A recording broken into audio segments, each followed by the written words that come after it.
ठीक है। ये देखो 9 नंबर का रोमन अक्षर 7 6 देखो, है ना, रोमन अक्षर 6, रोमन अक्षर 6 में, है ना, इसका अद्वितीय हल है या नहीं है? नहीं है। समझ गया। तो इस प्रकार से हम लोग जो है क्या करेंगे, जांच करेंगे। अद्वितीय हल होगा तो क्या करेंगे, ग्राफ में खींचेंगे, नहीं तो नहीं खींचेंगे। ठीक है। तो इस प्रकार से समीकरण फर्स्ट, समीकरण सेकेंड, ये दूसरे स्टाइल से दिया है ना, इसको सॉल्व करेंगे। तो A1/A2 बराबर A1/A2 का मान निकालेंगे। देखो यार, A1/A2 का मान निकालेंगे तो इसको प्लस में लाने के लिए इधर खींचेंगे तो A1 क्या होगा, x का गुणांक होगा। x का गुणांक क्या होगा, बोलो, x का गुणांक क्या होगा, 3। x का गुणांक, इसको इधर खींचेंगे, दाहिना से बायां खींचेंगे तो +1 होगा, क्योंकि इस इधर खींचेंगे तो यहाँ पे प्लस में आ जाएगा, तो यहाँ पे प्लस में 1। ठीक। उसके बाद A2 यहाँ पे देखो 2 है बे किया, है ना, x का गुणांक 2 है, 2 कमा B1/B2। ठीक। B1 का मान, y का गुणांक है ना, y का गुणांक क्या है, 3 है, 3 ले लिए। अब यहाँ देखो B2 इसको खींचेंगे इधर तो माइनस आ जाएगा। ठीक है, तो -1 हो, -1 है ना। A1/A2 बराबर B1/B2 है क्या, नहीं है। तो यहाँ पे लिखेंगे चूँकि A1/A2 बराबर नहीं है B1/B2, है ना।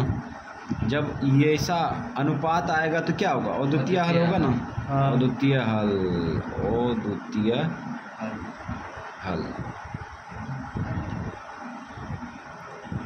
अद्वितीय हल की स्थिति में ग्राफ खींचेंगे। ठीक है। तो हम लोग ग्राफ में इसको उतारेंगे। तो ये जो है अद्वितीय हल था ना, अद्वितीय हल था, तो इसका आलेख खींचेंगे और x y का मान निकालेंगे। तो निकाल लो समीकरण फर्स्ट से,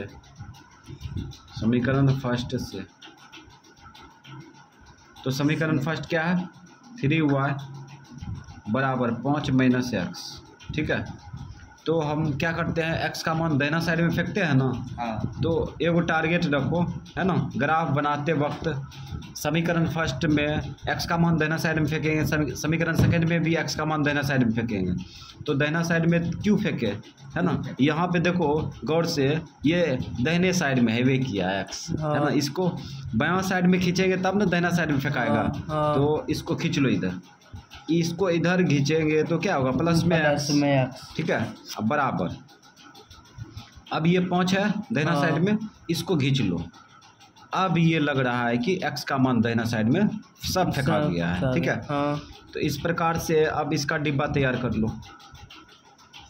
कुछ भी रख सकते हैं नहीं सर जी। हाँ, इसमें कुछ भी रख सकते हैं, x का मान, y का मान, लेकिन छोटा संख्या लेंगे, बड़ा संख्या नहीं लेंगे, क्योंकि शर्त नहीं दिया है भाग देने वाला, है ना। तो इस प्रकार से यहाँ पे 0 रख लो, y का मान 0, 3 × 0 0, 5 में से 0 गया 5। ठीक है। यहाँ पे 1 ले लो, 3 का 3, 5 में से 3 गया 2। अब समीकरण सेकेंड में चलते हैं, समीकरण सेकेंड से तो 2x बराबर y + 3, है ना। तो यहाँ पे क्या करेंगे, x का मान दाहिना साइड में फेंकेंगे ना, फेंक दो, y प्लस गुना उल्टा भाग 2 लटक जाएगा नीचे। तो इस प्रकार से हम लोग x का मान दाहिना साइड में फेंक चुके हैं। ठीक। अब यहाँ पे क्या करेंगे, डिब्बा भरेंगे। तो y का मान वैसी संख्या लेंगे जो कि 3 के साथ जोड़ने पर 2 से भाग लग जाए। तो यहाँ पे 1 का इस्तेमाल नहीं करेंगे, -1 का इस्तेमाल कर सकते हैं ना, -1 रख सकते हैं। तो यहाँ पे -1 रखेंगे और -1 + 3 + 2 होगा ना। 2 में 2 से भाग देंगे 1 होगा, तो -1। अब इसमें रखो -1 + 3 + 2, और 2 में 2 से भाग देंगे +1। ठीक। उसके बाद अब जो है 2 रखते हैं, 2 रखेंगे तो 5 हो जाएगा ना, 5 होगा, भाग नहीं लगेगा। माइनस में 2 लेते हैं तो घट के 1 आएगा, ये भी भाग नहीं लगेगा। तो 3 लेते हैं, 3 हो जाएगा। लेकिन हाँ 3 6 होता है, 2 3 6, हाँ हो जाएगा। तो 3 y का मान 3 रख के महसूस करो, 3 3 6, 2 3 6 3। ठीक है। हाँ। तो यहाँ पे मीटर निकल गया। यहाँ पे देखो एक्स अक्ष में अधिकतम संख्या प्लस में कितना है? 5 है, ठीक है। माइनस में है नहीं किया, माइनस में क्यों सोचे? तो यहाँ पे 5 लेके चलते हैं। छोटा सा जगह में बनाने की कोशिश करते हैं ताकि अगला हिसाब भी इसमें अट जाए। तो यहाँ पे 3 प्लस में है, हाँ। हो जाएगा। यहाँ से बनाते हैं, इसको 0 समझ लेते हैं, ठीक है। इधर कितना चलेंगे? प्लस में 5, प्लस में 5, ठीक है। 1 2 3 4 5, ये 3 बार दिए, एक्स लिख दिए, संख्या बेटा 1 2 3 4 5, ठीक। माइनस में है भी नहीं किया। अब y अक्ष में प्लस में क्या है? प्लस में 3, माइनस में 1, प्लस में 3 1 2 3, माइनस में 1, माइनस में 1, अच्छा 1 2 3 y अक्ष में, y अक्ष में -1, चलो -1, यहाँ पे 0 ले लो, 3 मार दो y डैश। तो इस प्रकार से हम लोग ये जो है एक्स अक्ष y अक्ष का बिंदु जो है तैयार कर चुके हैं, मतलब पूर्णांक को तैयार कर चुके हैं। तो अब एक्स अक्ष y अक्ष इस प्रकार से खींच देंगे। ये छोटी सी जगह में ही बन गया।